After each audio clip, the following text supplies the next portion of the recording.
Assalamualaikum warahmatullahi wabarakatuh.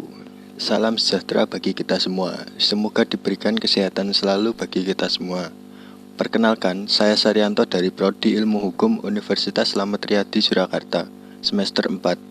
Di sini akan mempresentasikan hasil kerja saya untuk memenuhi tugas ujian tengah semester dari mata kuliah Hukum Acara Perdata yang diampu oleh Bapak Triwanto SHMH, dosen Fakultas Hukum Universitas Slamet Riyadi Surakarta, di mana saya akan mempresentasikan mengenai alat bukti dalam hukum acara perdata. Oke, masuk materi yang pertama, yaitu alat bukti hukum perdata. Alat-alat bukti yang sah menurut hukum acara perdata, sebagaimana diatur dalam pasal 164 HIR atau 284 RBG, yaitu surat-surat, saksi-saksi, pengakuan, sumpah, dan persangkaan hakim. Pada prinsipnya, dalam persidangan perkara perdata, hakim cukup membuktikan dengan preponderance of evidence atau memutus berdasarkan bukti yang cukup. Alat-alat bukti yang cukup tersebut tentunya memiliki beberapa kualifikasi agar memiliki kekuatan pembuktian yang sempurna dan mengikat. Materi yang kedua yaitu alat bukti surat. Dalam peradilan perkara perdata, alat bukti surat merupakan alat bukti yang penting dan paling utama. Alat bukti surat melingkupi surat otentik dan surat di bawah tangan atau tidak otentik. Surat otentik meliputi surat-surat notaris atau akta notaris dan atau surat-surat yang dikeluarkan oleh pejabat-pejabat yang berwenang mengeluarkan surat tersebut. Surat di bawah tangan adalah surat-surat biasa. Alat bukti surat dikategorikan sebagai alat bukti tertulis yang dibagi menjadi dua macam, yaitu akta dan surat-surat lain yang bukan akta. Akta dibedakan menjadi akta otentik dan akta di bawah tangan.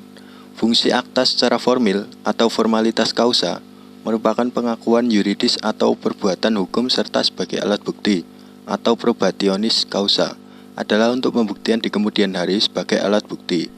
Kekuatan pembuktian akta meliputi kekuatan pembuktian lahir, yakni kekuatan pembuktian yang didasarkan pada bentuk fisik atau lahiriah, memiliki kekuatan sebagai akta sepanjang tidak terbukti sebaliknya.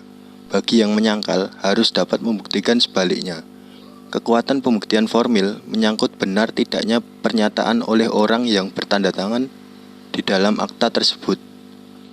Kekuatan pembuktian formil ini memberi kepastian tentang peristiwa mengenai pejabat dan para pihak yang benar menyatakan dan melakukan apa yang dimuat di dalam sebuah akta.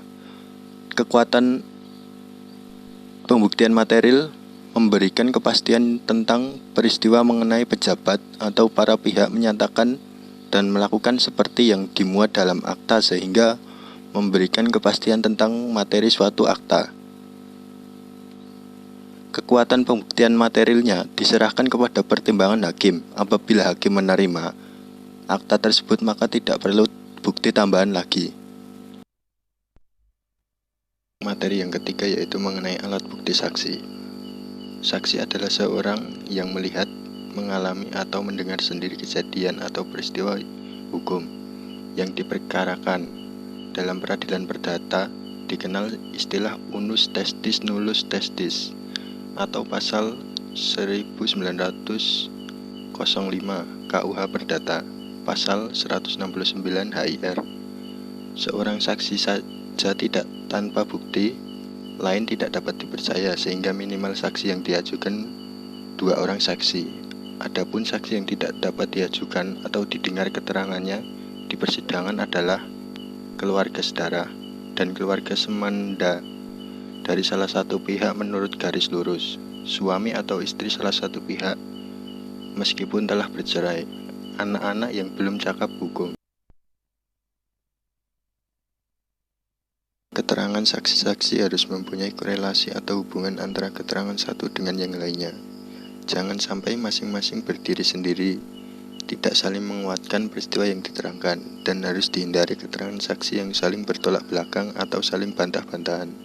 Ini akan menjadi penilaian tersendiri bagi hakim, apakah memiliki kekuatan pembuktian atau tidak, sehingga harus ditolak.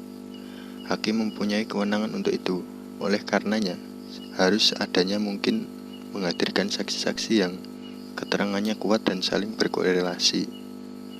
Hal ini dapat dilihat dalam pasal 1906 KUH Perdata yang isinya menyatakan, jika kesaksian-kesaksian berbagai orang berdiri sendiri-sendiri, namun menguatkan satu peristiwa tertentu karena mempunyai kesesuaian hubungan satu sama lain, maka hakim menurut keadaan bebas untuk memberikan kekuatan pembuktian kepada kesaksian-kesaksian yang berdiri sendiri itu.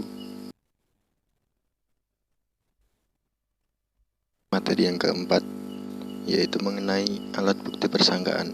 Pasal 1915 KUH Perdata menyebutkan dugaan adalah kesimpulan yang diambil oleh ketentuan undang-undang atau oleh hakim tentang suatu kejadian yang dikenal dengan mana dapat diketahui adanya suatu kejadian yang tidak dikenal. Selanjutnya dalam pasal 1916 KUH Perdata dikatakan, dugaan menurut undang-undang adalah dugaan yang karena kekuatan suatu ketentuan yang khusus dalam undang-undang berhubungan dengan perbuatan-perbuatan tertentu atau dengan peristiwa-peristiwa tertentu. Persangkaan hakim adalah kesimpulan yang ditarik oleh hakim dari suatu peristiwa yang diketahui umum ke arah suatu peristiwa yang tidak diketahui umum, seperti fakta-fakta yang terungkap di persidangan, yang dijadikan dasar hakim untuk menyusun pertimbangan hukum di dalam pusatnya. Dari fakta itu, hakim akan meletakkan hukumnya dan menjatuhkan putusan, sedangkan persangkaan undang-undang telah dimaksudkan dalam pasal 1916 KUH Perdata yang menerangkan bahwa persangkaan undang-undang ialah persangkaan yang berdasarkan suatu ketentuan khusus undang-undang, dihubungkan dengan perbuatan-perbuatan tertentu atau peristiwa-peristiwa tertentu. Materi yang kelima yaitu mengenai alat bukti pengakuan. Pengakuan adalah pernyataan atau keterangan yang dikemukakan salah satu pihak kepada pihak lain dalam proses pemeriksaan suatu perkara. Dengan adanya pengakuan dari salah satu pihak, maka tidak diperlukan lagi suatu pembuktian. Pasal 1923 KUH Perdata dan pasal 174 HIR. Pengakuan seperti yang dimaksud dalam pasal 176 HIR mengandung asas on split bar aveu, atau pengakuan yang tidak boleh dipisah-pisah, yaitu tiap-tiap pengakuan harus diterima segenapnya dan hakim tidak bebas akan menerima bagiannya saja dan menolak bagian yang lain sehingga menjadi kerugian kepada orang yang mengaku itu, melainkan jika orang yang berutang untuk melepaskan dirinya menyebutkan bersama pengakuan itu beberapa perbuatan yang nyata palsu. Pengakuan itu ada yang diutarakan di depan hakim dan ada yang tidak di hadapan hakim atau di luar persidangan. Pengakuan di depan hakim dalam persidangan mempunyai kekuatan pembuktian yang sempurna, baik diungkapkan sendiri maupun melalui orang kuasa. Hal itu seperti dinyatakan dalam ketentuan pasal 1925 KUH Perdata yang isinya menyatakan pengakuan yang diberikan di hadapan hakim merupakan suatu bukti yang sempurna terhadap orang yang telah memberikannya, baik sendiri maupun dengan perantaraan seorang yang diberi kuasa khusus untuk itu. Oke, masuk materi yang terakhir yaitu mengenai alat bukti sumpah. Pengertian sumpah seperti apa yang tercantum dalam pasal 1929 adalah suatu pernyataan hikmah yang dikemukakan secara sungguh-sungguh dengan menyebut nama Tuhan yang Maha Esa sesuai dengan keyakinan yang memberikan sumpah. Menurut Hulman Panjaitan dalam bukunya berjudul Kumpulan Kaidah Hukum Putusan MA Republik Indonesia tahun 1953 sampai 2008 berdasarkan penggolongannya, halaman 50 menjelaskan bahwa sumpah diklasifikasikan menjadi dua jenis, yakni pertama, sumpah yang dibebankan oleh hakim atau sumpah penambah, dan yang kedua adalah sumpah yang dimohonkan pada pihak lawan atau sumpah pemutus. Sedangkan menurut ahli hukum M. Yahya Harahap dalam bukunya berjudul Hukum Acara Perdata tentang Gugatan, Persidangan, Penyitaan, Pembuktian, dan Putusan Pengadilan, halaman 745 menjelaskan bahwa sumpah sebagai alat bukti adalah suatu keterangan atau pernyataan yang dikuatkan atas nama Tuhan dengan tujuan agar orang yang bersumpah dalam memberi keterangan atau pernyataan itu takut atas murka Tuhan apabila dia berbohong, dan takut kepada murka atau hukuman Tuhan dianggap sebagai daya pendorong bagi yang bersumpah untuk menerangkan yang sebenarnya. Itulah sedikit presentasi yang dapat saya sampaikan.